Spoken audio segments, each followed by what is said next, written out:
ఈ సనాతన ధర్మాన్ని ఇంకొరకం చేయాలంటే హిందూ ధర్మం అనాలి.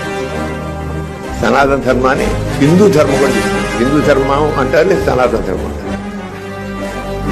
ఎంతవరకు ఇటీవల కాలంలో మరీ మన మోడీ గారు వచ్చాక సనాతన ధర్మం దానికి చెప్పేది.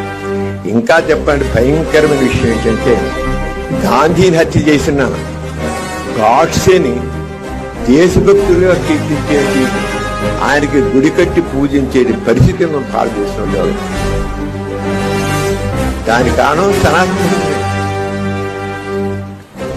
సనాతన ధర్మం అంటే మనిషిని వెనక్కి మళ్ళించే, పురోగమనాన్ని నిర్మించే సనాతన ధర్మం. అంతేగాని అభివృద్ధి పురోగతి సనాతన ధర్మం కాదు, ఎట్టి పరిస్థితులు కాదు. సనాతన ధర్మం అంటే మనిషిని మళ్ళీ ఇంకా ఇంకా వెనకేసి పనికిరాని ఏమాత్రం హేతుబద్ధంగా ఆలోచించకుండా చేసేది సనాతనం. దాంట్లో ఏమాత్రం సందేహం లేదు.